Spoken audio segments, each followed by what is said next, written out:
You've probably walked past a security guard without a second thought. Nodded maybe. Kept walking. You trust the uniform before you trust the person wearing it. Because that's what a uniform is for. It's a shortcut your brain takes so it doesn't have to evaluate every stranger from scratch.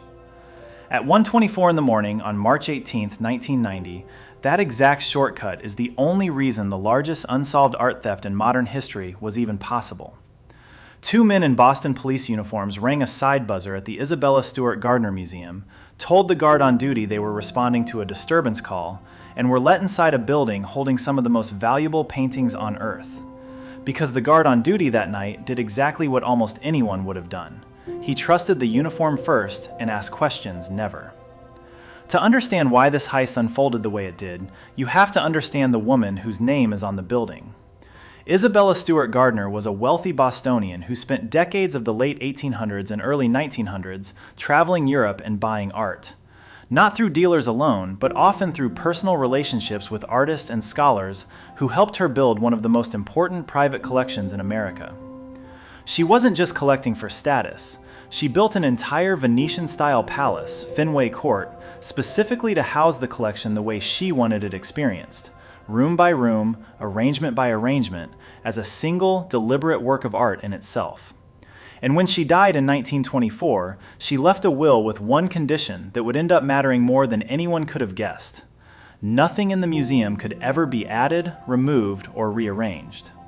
If the museum's board violated that clause, the entire collection would be sold off and the proceeds handed to Harvard.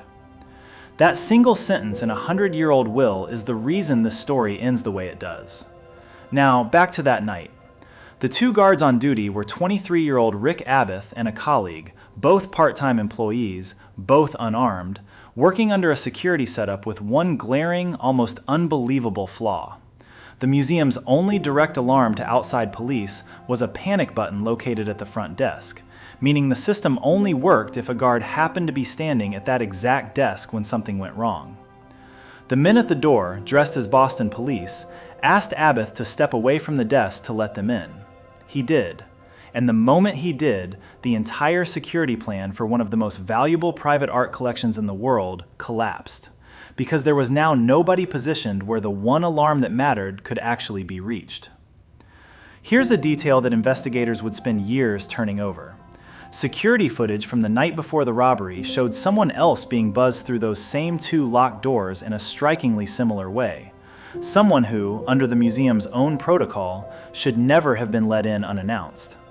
It turned out to be the museum's own deputy chief of security, according to former guards who came forward once the FBI asked the public to help identify the figure.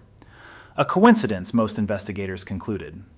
But it's the kind of detail that, 30 years later, still makes people who've studied this case pause. What happened next took 81 minutes, and every minute of it is documented because, in a small irony that still stings the investigators who've spent 3 decades on this case, the museum's own motion detectors recorded the thieves' exact movements through the building in real time. A time-stamped map of the crime as it happened that nobody could act on until it was already over. The men handcuffed both guards, wrapped duct tape around their eyes and mouths, and led them to the basement, where they'd stay chained to a workbench pipe for the next several hours. Then the thieves went to work. And here's where the story stops making sense in a way that has bothered art crime investigators for 3 decades. They didn't take the most valuable thing in the room. In the Dutch room, they cut Rembrandt's only known seascape, The Storm on the Sea of Galilee, directly out of its frame with a knife. Not carefully unhooked, not removed with any preservation technique, just sliced from the canvas edge, damaging the painting in the process. They took Vermeer's The Concert, one of only 34 known Vermeer paintings in existence, making it, painting for painting, one of the rarest objects a private individual could possibly hold. They took a Rembrandt self-portrait etching, a Govert Flinck landscape, and 5 Degas works on paper. Then, in the short gallery, they tried to pry open a display case holding a gilded bronze eagle finial that once topped a Napoleonic flag, and when the case wouldn't open, instead of moving on, they unscrewed the finial from the flagpole beside it and took that instead, leaving the sealed case, and everything more valuable inside it, completely untouched.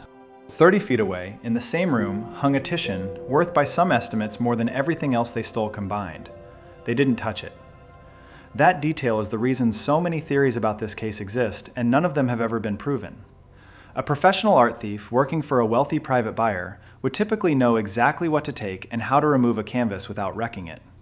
These men cut paintings out with what conservators later called almost reckless efficiency, and skipped objects a knowledgeable thief would have grabbed first. It's led to two very different working theories over the decades. One says this was never really about the art at all, that stolen masterpieces this recognizable can function as a kind of criminal currency, traded quietly between organized crime figures as collateral or leverage, valuable specifically because they can never be sold, only held. The other theory says it was simpler and dumber than that whoever did this had a list, wasn't an art expert, and just didn't know what they were looking at. Investigators still don't agree on which one is closer to true. At 2:45 a.m., 81 minutes after they arrived, the thieves left through the same side door they'd entered, carrying what would eventually be valued at $500 million in stolen work, and drove away. The guards weren't found until museum staff arrived for the morning shift. By then, whatever trail existed outside the building was already cold.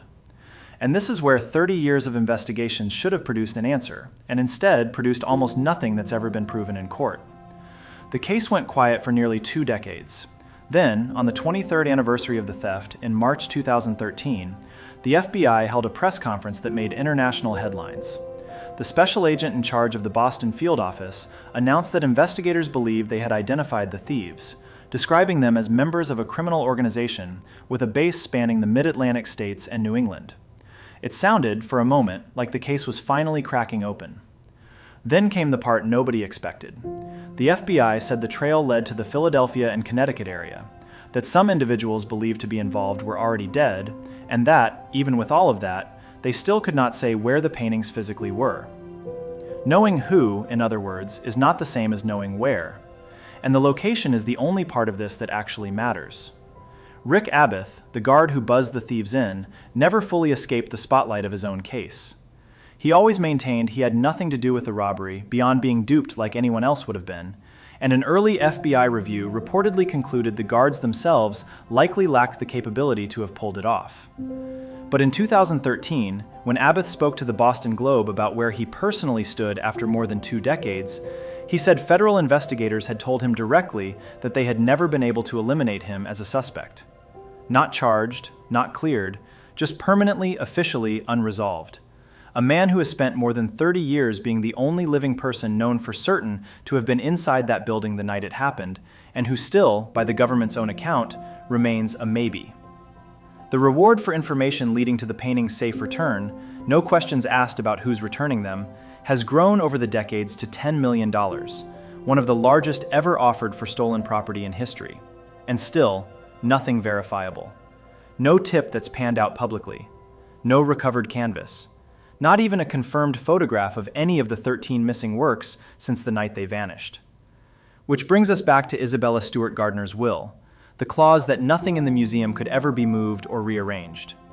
Because of that legal condition, the museum staff made a decision that, on the surface, looks almost theatrical, and is actually one of the more quietly devastating choices any museum has ever made.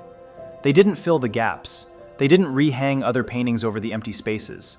They put the empty frames back exactly where the stolen paintings used to hang, and left them there. Today, more than 3 decades later, if you walk into the Dutch room at the Gardner Museum, you will see a rectangular void in an ornate gold frame, exactly where Rembrandt's only seascape used to be. It isn't neglect, it's a promise, encoded into a dead woman's will and kept every single day since. This space is still waiting, because someday the paintings might come back, and when they do, they need somewhere to go. Every year the case stays open, a few more variables disappear. Witnesses age and die. Abath himself died in 2024, having spent his entire adult life as the one person who knew exactly what happened at that door and never, by his own account, told the full story to anyone's satisfaction. Evidence degrades. The physical world where the paintings might be hidden, a private collection, a storage unit, a wall in someone's home who has no idea what they're looking at, keeps shrinking the odds with every year nobody involved talks. And there's a documented pattern in cases exactly like this one. Masterpieces this famous become almost impossible to sell. No legitimate buyer will touch a Vermeer the entire art world can identify on sight. Which means, in cases like this, stolen work often just sits, somewhere, in the dark. Worth $500 million and worth nothing at all to whoever is holding it, because using it, selling it, or even showing it to anyone is the one thing guaranteed to end with a knock on the door.